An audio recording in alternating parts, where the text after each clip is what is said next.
Uh, Hi, I'm Annie Schlesinger, and today I'm bringing you the next chapter with a slightly different topic. It's one that everyone in our 70s has thought about. Some have rejected, I must say, and it's elder romance.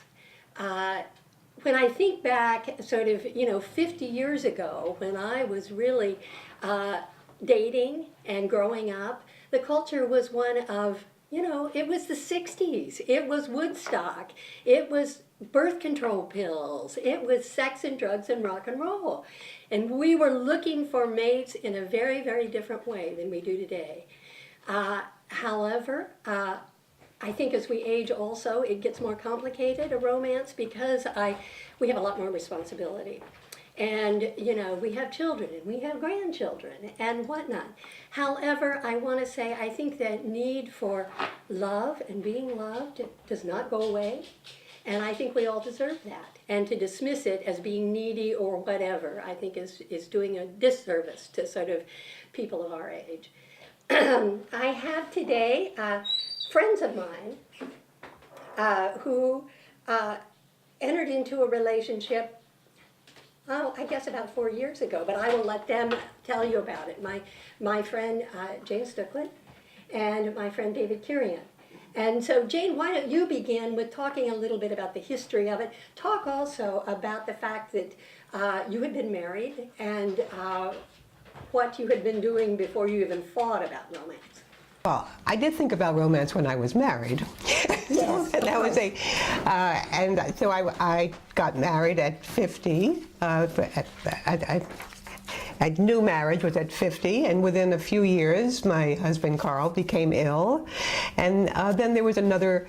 There was 3 or 4 years of marriage before he became ill, and then another 4 years of caring for him before he passed away. It was around 10 years of really not thinking at all about romance. Mm-hmm. It was really a matter of identity and discovering who am I now mm-hmm. without a mate, mm-hmm. and it was sort of a commitment and a lot of curiosity in how will I develop. Why don't you introduce David and let him talk a little bit about where he was at that time. Very good, yeah. David? Yeah, well, I don't know, to go back to the beginning, I was married once very early in life, had 2 sons, got divorced, and since then I guess I've been what sociologists call a serial monogamist. Repeatedly. Mm-hmm. There's sort of an anecdote that I love to tell because as a student, I was in Paris teaching at the Berlitz School, and one afternoon, all of the teachers gathered before the evening classes. Somebody had discovered an article in the paper. It was a study that had been done on octogenarians, of course, in France, and how many of them, what percentage were still sexually active. I forget the number, but it was extraordinarily high. That's because they were Frenchmen. No. Not necessarily, yes. And somebody turned to the group and said, "No rest for the wicked." And that somehow is always, it's an anecdote, it's kind of a silly anecdote. But we're in sort of a stream, it's a flow. It doesn't just stop at any one point. And I think that anecdote kind of exemplifies it. Mm-hmm. There's not necessarily any plan or scenario or, it starts here and ends here and is altered by these circumstances or something, but it just is it's something kind of a fluency that runs through your life. We had a wonderful conversation, mm-hmm. It was just where we're at individually and what we're doing with our practice, which was very honest, how we felt about memoirs and writing and coming to terms with all of the realities of things we aren't going to get to do. Mm-hmm. So there was a nice commonality. Uh-huh. Now David was 7 hours away at the very tip of Long Island uh-huh.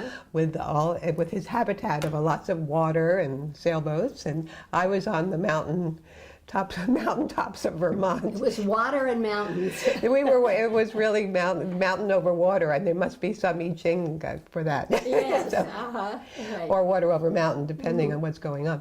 But yeah, that's always a polarity. Yes, it is.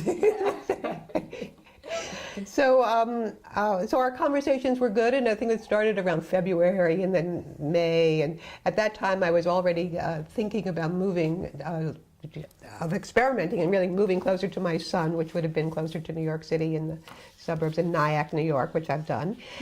And David finally did come and visit me and made the trip. I actually remember that visit. That's right. Yeah. I think we texted all through that.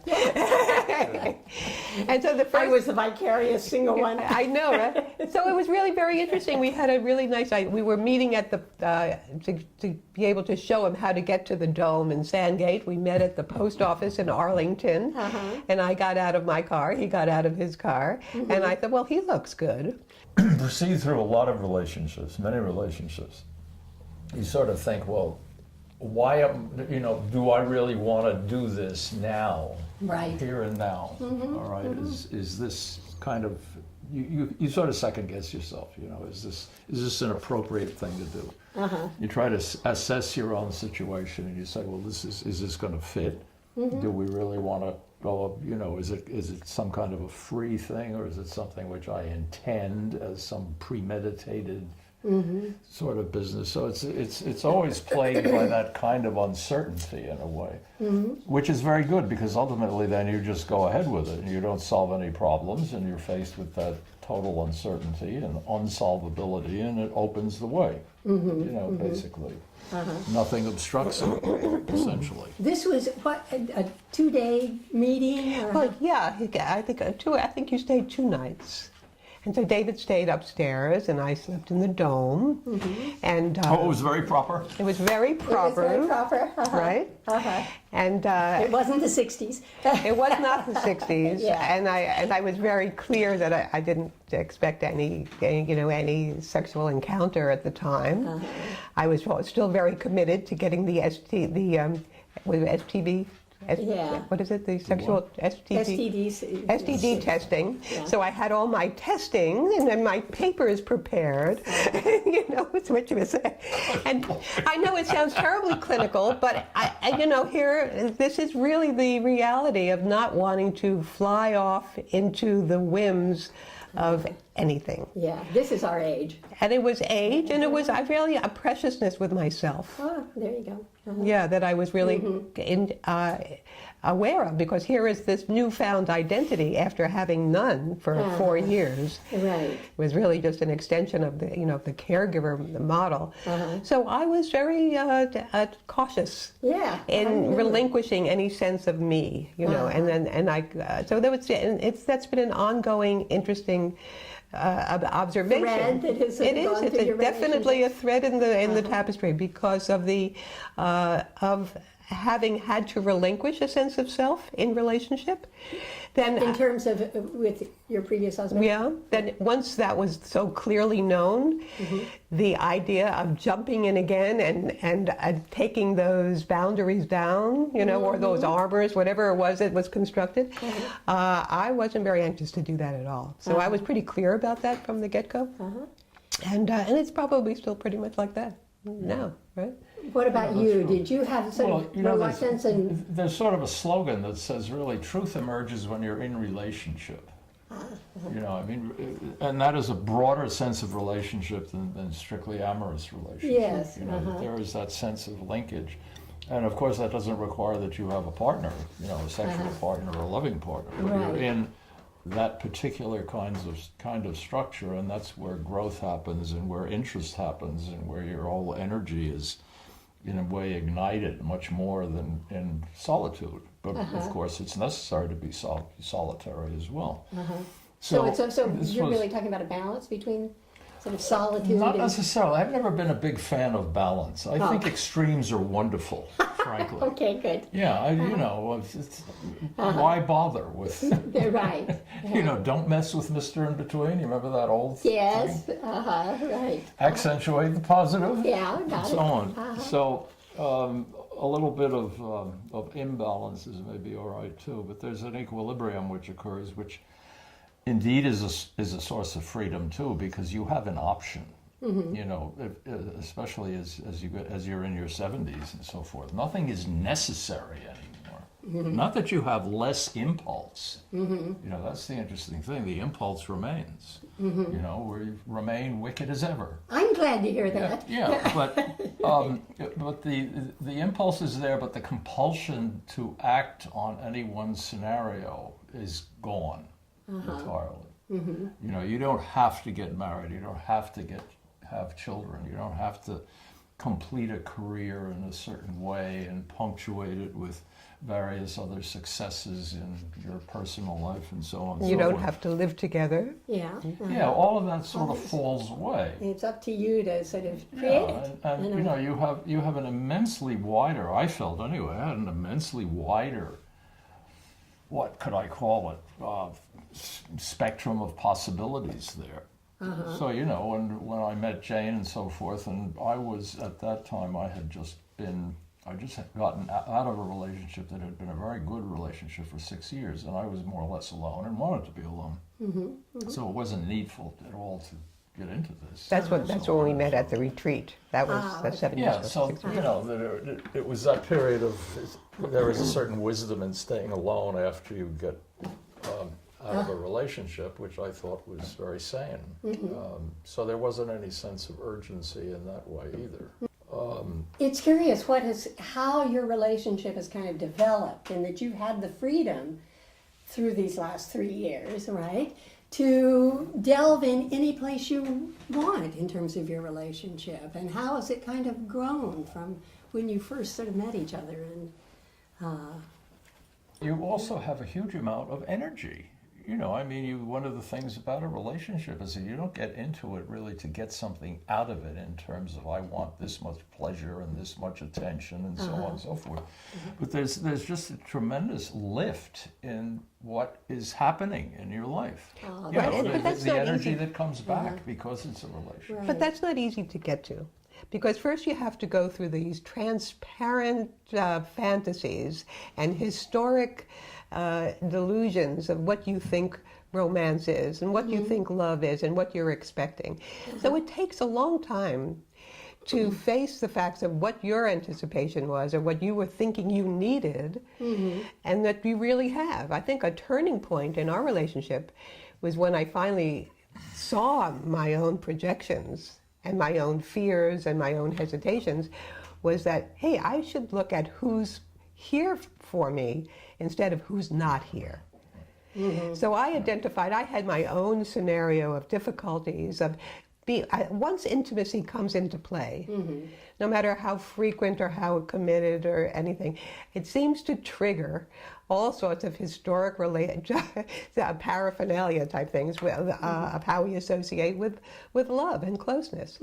And a lot of more dysfunctional things would come up for me that was from my history, really. And I was, first of all, grateful and of the opportunity to see, whoa, what is coming out of my mouth, and who am I now? Of course, a lot of the time I was my mother, and that was difficult. But it was all, so the idea that the closeness could open up so much more, and the freedom to trust each other, and to have mutual respect for when we did kind of, explode or manifest these projections, so that's from my perspective. He doesn't have that same story. We never had a rip-roaring fight. We only had one. We only had one. Yeah, No, two. that's true. No, we had Yeah, two. that's true. We had two. But that's interesting, because the way I experience what Jayne has just been talking about is that I found myself really experiencing a totality, if you can talk about that, of who Jayne is than in any other previous relationship. Oh, I've seen that I interesting. was a lot more open to who she was as a total person, rather than focusing on the things that I liked and which I wanted to enjoy and so on and so forth. Which is the difference between really seeing a balanced totality, that's a sense of balance there, I suppose, and seeing things piecemeal. In which case it's all going to fall apart at some point or other when you see it piecemeal, because it's not going to wear, it's not going to last in that way.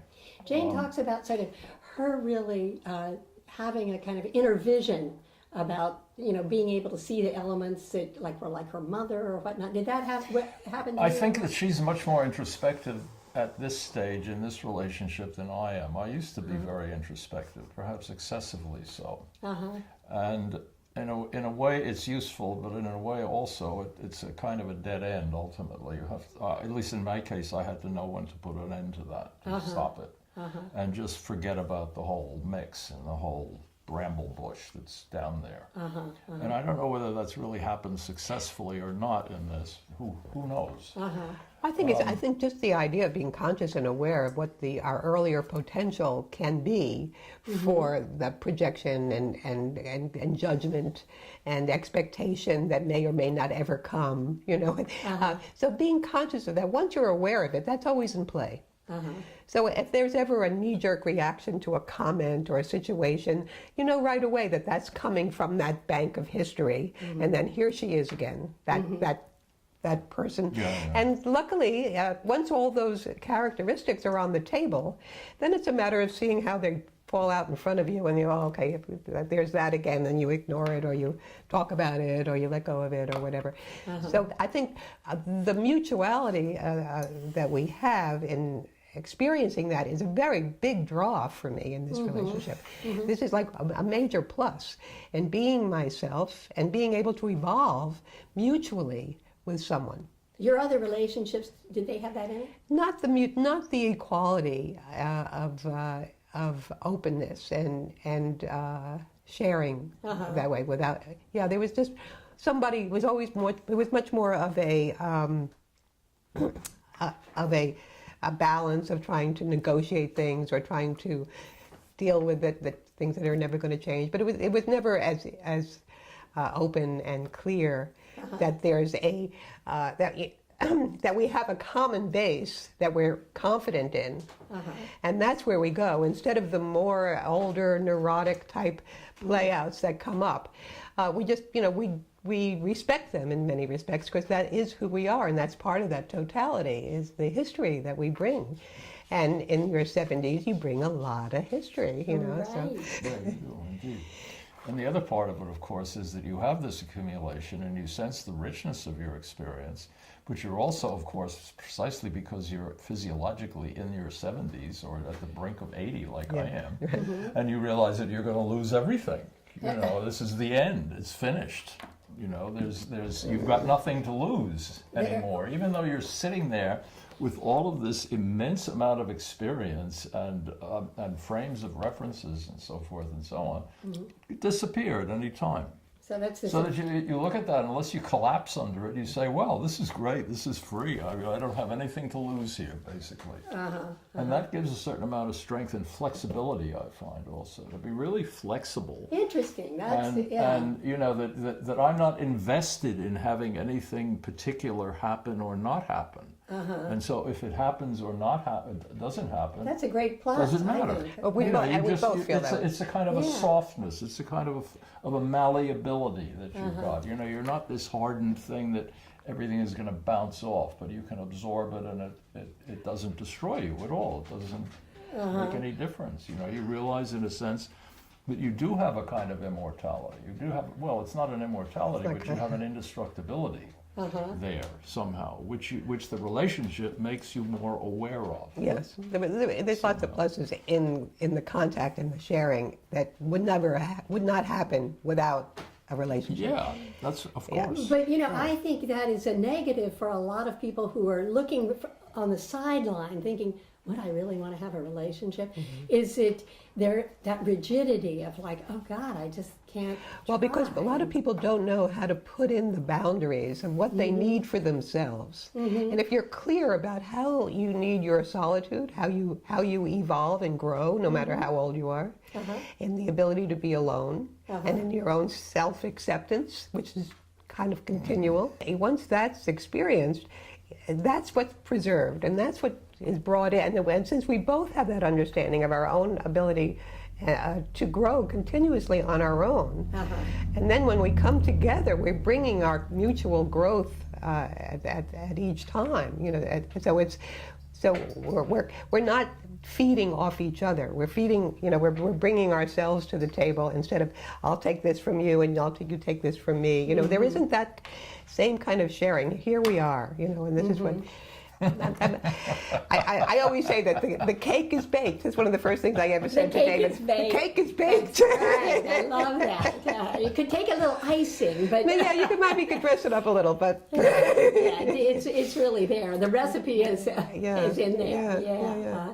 What about events? Did you guys try to think I mean, I think some people at our age think, oh yeah, I'd like someone to travel with, or there were things that, you wanted that, your relationship sounds much more that it's about the sort of the baking of the cake rather than taking the cake to the, I don't to the store. I'll let you talk about that because I have a specific. Well, there have never been really any big events. Part of that, I mean, we have gone to some retreats together. I mean, one of the, I suppose you would call it an important aspect of it is that we both are Buddhist practitioners. Yes, we that both is, I think, have a great deal of really experience and, important. and knowledge about about that particular system of living and dying.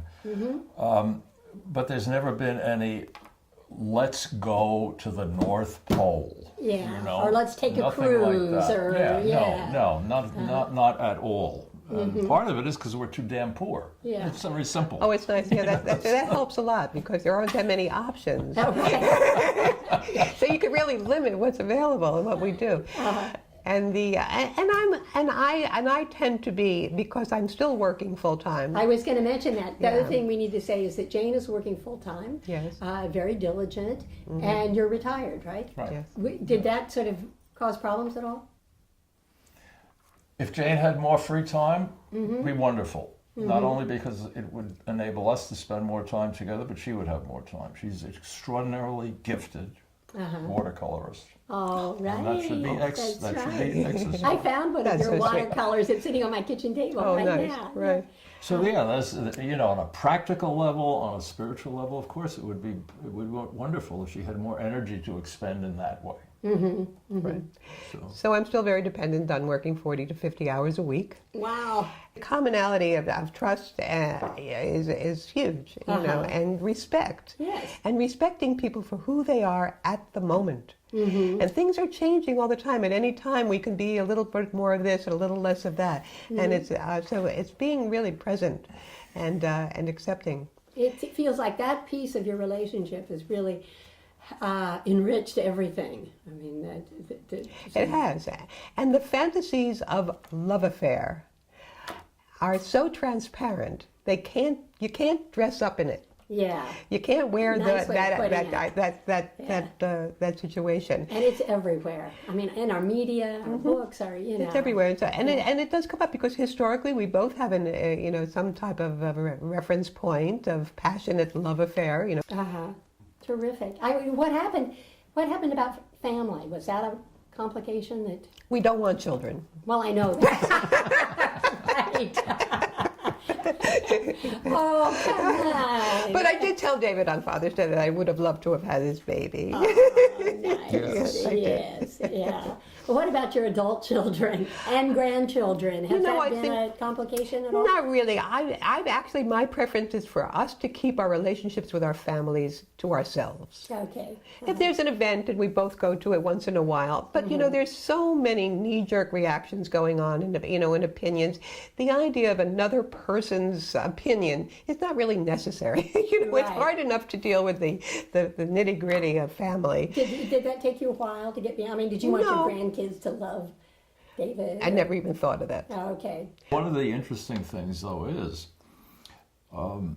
because I've had a number of relationships, and my 3 grandchildren have experienced these women at one time or another. And I think it's very useful for them as young people, because I can remember when I was a young man, I would look at people in their 50s and 60s, and I would see them almost as cadavers Yes, already, I remember that. let alone sexual creatures. Yes. And then, of course, I got into my 60s and so on, and I was forewarned by that little anecdote about that survey in France. Yeah. And I think it's very useful to realize that your sexuality really is durable. It lasts and lasts. It goes into your old age. Thank God. I mean, it's really quite. So I think it's helpful. Very helpful for young kids to see that Yeah, happen. that's true. Absolutely. That this goes on. This isn't something that happens in your 20s and you have kids and then you're done. You know, so I think that's useful for them, however they experience. Yes, exactly. Right. You know, they might be jealous or whatever. Yeah. But No, but I think the bottom line is it is very helpful, and they know that I'm continuing on my own, that I'm not dependent on the family. You know, they're to be my social network. You know, I'm not always available. Right. You know, and that's a very good thing. You know, to see that. Yeah. And we thought about the fact that, well, eventually one of us is going to get sick or whatever it is. And whatever it's worth, I'm prepared to deal with that directly. I think you'd be great as a caregiver. I have Oh. no problem if you were helping me at all. I think you'd be wonderful, and it's such a privilege, with all the hardship involved. That's right.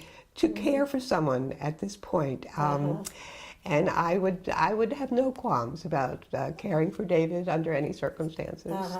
And at that point, you know, just doing it again, you know, of being together and picking up whatever pieces needed to be picked up, and to where the other person is really more important than you. Yeah, I want to do a conclusion. Yes. And that is that when we talk about elder romance, you can't sort of really deal with it without at least fleetingly thinking about elder sex. And I think our drug industry has really capitalized on men. I mean, when we think of how many ads we have on the television for Viagra, and you know, they have really helped the male population a lot. Women, I think, have really been dealt the short end of the stick so far. And what I'm finding, and the advice I want to give to all of the women watching this, is that when your gynecologist tells you, no, it's all over for you, I want you to push and say, no, you know, there are ways, there are a lot of new techniques, the way we can restore our sort of health in that area. And if we really long for an intimate relationship, it's worth the effort to sort of push and find out more about it. You know, that if you don't use it, you lose it syndrome. We thought that was about skiing. I don't think it was. On that note, then I'll say goodbye, and please watch the show again.